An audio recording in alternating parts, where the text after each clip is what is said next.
Market भी तुम्हारी, police भी तुम्हारा, प्रशासन भी तुम्हारा। तुम झूठ को सच लिख दो, सच को झूठ लिख दो। तुम झूठ को सच लिख दो, सच को झूठ लिख दो, अखबार भी तुम्हारा। बहुत लोगों की बात समझ ना आए लते कि हम ये बात कहलिए कहें। बात इसलिए कहलिए कि झारखंड में जेएसएससी सीजीएल के एग्जाम की शुरुआत भले 2015 में। 2015 में फॉर्म भरेले, वह फॉर्म के फिर 2017 में निकाल लें, फिर फॉर्म भरेले, फिर रद्द कर लें, फिर 2019 में निकाल लें, फिर फॉर्म भरेले, फिर रद्द कर लें, फिर 2022 में निकाल लें, फिर फॉर्म भरेले, फिर रद्द कर लें, फिर 2023 में निकाल लें, फिर फॉर्म भरेले, फिर रद्द कर लें। और 2024 उस तरह करते करते आएंगे। और जब 2024 से नहीं, 2024 में 28 जनवरी 2024 के एग्जाम पहले सारा पेपर सेट, सारा पेपर लीक, लेकिन सरकार माने तैयार नहीं होले कि हमने पेपर चोरी करेले से हमने सीट बेच ली कहले। काहे कि अगर मैं झारखंड सरकार के बहुत बड़ा मंत्री के हाथ ले, और बेटा सबके हाथ ले, जब जेल के हवा खा रहा है। खैर झारखंडी भाषा खतियान संघर्ष समिति आंदोलन कर ले और एग्जाम रद्द भले। लेकिन दुर्भाग्य की बात है, फिर से आयोग एग्जाम के डेट निकाल ले और फिर से पेपर लीक हो गए। और जब हमने कह रहे कि पेपर लीक हो गए, पेपर सबूत दे रहे, लेकिन फिर भी आयोग और सरकार माने ले तैयार है। वो कह रहे कि नहीं, पेपर लीक नहीं हुआ है, सीट को हम नहीं बेचे। अगर नहीं बेचे हैं तो एक कमरे से इतना लोग पास कैसे कर जा रहा है? जेपीएससी में एक कमरे से 57 लोग पास करते हैं। जेएसएससी के सीट का जितने भी एग्जाम हुए सब एक कमरे से इसी तरह पास कर जा रहे हैं। एक उदाहरण खोज के काल एग्जाम के दिले, काल रिजल्ट दिले 410 देखो वैकेंसी हुआ आईटीआई इंस्ट्रक्टर। आईटीआई इंस्ट्रक्टर मतलब वो है कि मतलब आईटीआई में जितना पढ़ाने वाले होते हैं उसमें से प्रोफेसर की नियुक्ति होता है, जिसको होता है आईटीआई इंस्ट्रक्टर। ओकर में 410 पोस्ट हले टोटल वैकेंसी के, जगह में 300 के आसपास में बाहरी लोगों को दे दिए। और सरकार कहती है कि हम 90% यहाँ के युवाओं को नौकरी दे रहे हैं, झारखंडियों को नौकरी दे रहे हैं। ये पेपर में छप रहे हैं, झूठ छाप रहे हैं, केवल झूठ की झूठ छाप रहे हैं। लेब असिस्टेंट की नियुक्ति हुई टोटल 48 पोस्ट में, 48 पोस्ट में नियुक्ति हुई। कल उनका ज्वाइनिंग लेटर दिया गया, उसमें से 16 बाहरी लोगों को दिया गया। 16 मतलब लगभग 35%। आने 35% आने 60-40 के पॉलिसी से, 60-40 के पॉलिसी में जनरल का सीट जो होता है वो हमारे हिस्से में आना चाहिए। आखिर हमारे जनरल लोग कहाँ जाएंगे? लेकिन सारा यूपी, बिहार, गुजरात, बंगाल के लोग लेकर चले गए। इसलिए सरकार से कह रहे हैं ये झूठ पे झूठ बोली जाती है। तो ये व्यवस्था परिवर्तन का ये बदलाव महासंकल्प सभा जो किया गया है, ये व्यवस्था परिवर्तन के लिए गया है कि क्या इसी तरह झारखंड के युवा पीढ़ी जो है वो ठगते जाएंगे, इसी तरह लूटते जाएंगे। किसी एग्जाम को लेने में 5 साल, किसी एग्जाम को लेने में 10 साल, कहाँ तक झारखंड ठगा जाएगा? झारखंड सरकार जब आई उस वक्त उसने कहा कि हम 5 लाख सरकारी नौकरी देंगे। 5 लाख सरकारी नौकरी तो छोड़ दिए कि 5000 भी सरकारी नौकरी नहीं दे पाई। और ये लोगों का एजुकेशन रेट जो है वो 55% है। ये सरकारी आंकड़े हैं। अगर सही में उठा के देखा जाए तो मात्र 30 से 35% हमारी महिलाएं पड़ी हुई हैं। और दुर्भाग्य की बात है, ये सरकार कहती है कि हम आदिवासियों की सरकार है, हम उसके हितैषी की सरकार है। तो हम बता देना चाहते हैं पूरा झारखंड में आदिवासी महिलाएं, आदिवासी बच्चियां मात्र 16% ही मैट्रिक पास कर पाती है, मात्र 16%। क्या ये महिला एम्पावरमेंट की बात है? क्या ये महिला सशक्तिकरण है? नहीं है।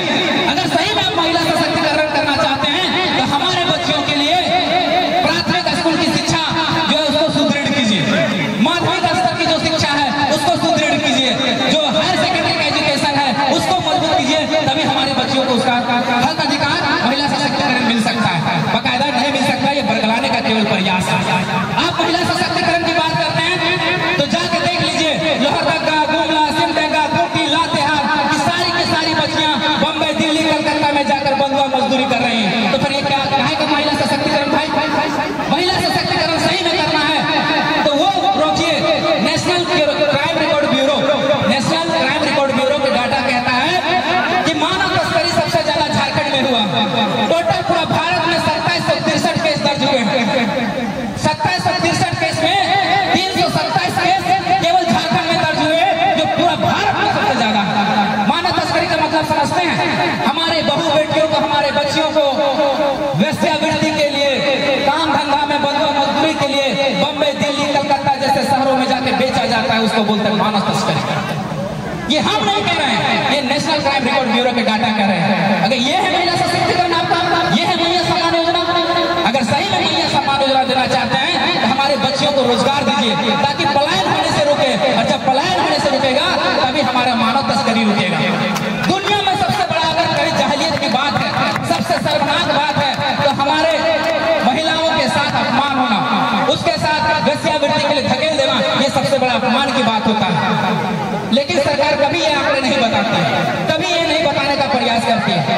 ये दुर्भाग्य है हमारे झारखंड। सही में अगर महिलाओं का सशक्तिकरण करना चाहते हैं तो हमारे बच्चियों को अच्छा स्वास्थ्य दीजिए। आज डॉक्टर कहते हैं, यहाँ का WHO वर्ल्ड हेल्थ ऑर्गेनाइजेशन कहती है कि झारखंड के बच्चियों में 80 से 85% महिलाओं में खून की कमी है, यानी हीमोग्लोबिन की कमी है। हमारे बच्चियों में ऐसी व्यवस्था कीजिए, ऐसे खान की व्यवस्था कीजिए ताकि उनके पास हीमोग्लोबिन बन सके। ये महिला सशक्तिकरण है। महिला सशक्तिकरण महिला सम्मान योजना में नहीं है। महिला सशक्तिकरण तब होगा जब हमारे बच्चों का अच्छा स्वास्थ्य, अच्छा शिक्षा, अच्छा रोजगार मिलेगा, तब महिला सशक्तिकरण होगा। अब क्या है, एक पार्टी आई हुई बीजेपी की सरकार, बीजेपी गवर्नमेंट, वो झारखंड में जब से आई है तब से झारखंड के मुद्दे को हटा दिया है और क्या कह रही है कि यहाँ झारखंड में बांग्लादेशी घुसपैठ हो रहा है। चलिए हम इस बात को स्वीकार करते हैं, अगर घुसपैठ हो रही है हम इसको स्वीकार करते हैं, लेकिन घुसपैठ किसी भी कीमत पर सही नहीं है। जेबी कैसे झारखंडी भाषा संघर्ष समिति जेल में इसका कड़ा विरोध करती है। कहीं भी घुसपैठ हो, झारखंड में ही क्यों, अगर भारत के ऊपरी बिहार, दिल्ली, गुजरात कहीं भी घुसपैठ हो उसका जेबी कैसे विरोध करती है। लेकिन इसका रोकने का काम किसका है? रोकने का काम आपके बीजेपी सरकार का। कैसे? NIB नेशनल इन्वेस्टिगेशन ब्यूरो आपके हाथों में, रो आपके हाथों में, जो गुप्तचर संस्थाएं जो कहती है कि कितना गुप्तचर, कितना संगठन है जो अंदर करना घुसपैठ हमारे देश में हो रहा है, ये बताने का काम करती है। और रोकने का काम कौन करती है? BSF जैसी कंपनियां करती है, BSF जैसा आर्मी हमारे करते हैं, उनके हाथों में। और ये सरकार सेंट्रल सरकार के हाथों में होती है। लेकिन जब उनके सेंट्रल सरकार के हाथों में है तो सेंट्रल सरकार इस घुसपैठ को क्यों नहीं रोकती है? क्यों नहीं रोकती है? भारतीय संविधान में 3 सूची होते हैं, एक संघ सूची, एक राय सूची, एक समवर्ती सूची। ये विषय जो है ये संघ सूची का विषय है, राय सूची का विषय है, समवर्ती सूची का विषय है। जब ये सूचियां आपके हाथों में है, ये अधिकार आपके हाथों में है, तो राज्य सरकार और केंद्र सरकार समन्वय बनाकर इस घुसपैठ को रोकती क्यों नहीं है?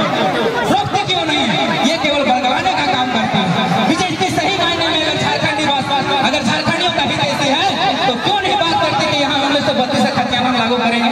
क्यों बात नहीं करती कि यहाँ नियोजन नीति लागू करेंगे?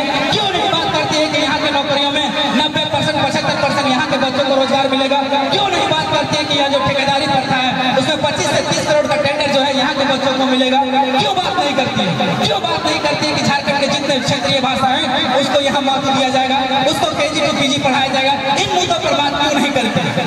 क्यों केवल बरगलाने का काम किया जाता है, आपको भटकाने का काम किया जाता है? जब जब चुनाव का टाइम आता है, हम लोग का सबसे बड़ा दुर्भाग्य की बात है, और ये सभी पार्टियों ने आपके मेंटालिटी को पढ़ चुका है, आपके दिमाग को पढ़ चुका है कि जब जब चुनाव की बात आता है आपको धर्म के नाम पर, जात के नाम पर, भाषा के नाम पर उलझा दिया जाता है, दारू के नाम पर, मुर्गा के नाम पर उलझा दिया जाता है। अब ये उलझना नहीं है, ये बदलाव संकल्प सभा इसलिए किया गया है कि हम लोग को आने वाले 2024 के चुनाव में हम लोग को बदलाव करना है। और बदलाव क्या करना है? हम लोग को टाइगर जयराम महतो के नेतृत्व में हम जिस भी कैंडिडेट को यहाँ इस धरती से, इस विधानसभा पे जिसको भी उतार दें, आपको आंख बंद करके उसको चुनने का काम करना है, तभी हम कुछ कर पाएंगे। ये पूरा आंख बंद के करना पड़ेगा। देखिए ये हमारी लड़ाई परिवारवाद, वंशवाद, पूंजीवाद के खिलाफ है। अगर आप सही में चाहते हैं कि पूंजीवाद, परिवारवाद के खिलाफ लड़ाई जंग जारी रहे तो आप लोग को साथ देना पड़ेगा। एक जयराम महतो, एक मोतीलाल महतो सब चीजें बदल नहीं सकता है। बाबा साहब अम्बेडकर ने बहुत अच्छा बात कहे थे कि अगर हम इस देश में एक देश एक वोट लाकर समानता लाने की बात तो किए हैं, लेकिन हमारे देश के गरीब जनता, शोषित पीड़ित किसान मजदूर, अगर हम अपने वोटों का वैल्यू, अपने वोटों का महत्व अगर नहीं समझेंगे तो उनका शोषण सदियों तक होता रहेगा। और देखिए भारत को अलग हुए 75 साल हो गया और झारखंड को अलग हुए 24 साल हो गया, लेकिन आज देखिए आज तक हम लोग शोषण पीड़ित हैं। तो इसको बदलने की जरूरत है और ये बदलाव जेबी केसेस के नेतृत्व में होगा, जेएलपीएम के नेतृत्व में होगा, टाइगर जयराम महतो के नेतृत्व में होगा।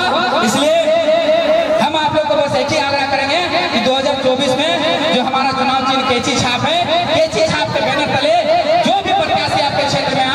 को चुनने का काम करें। इतना करके अपने वाणी को विराम देते हैं। धन्यवाद। जोहार। जय हिंद। जय भारत।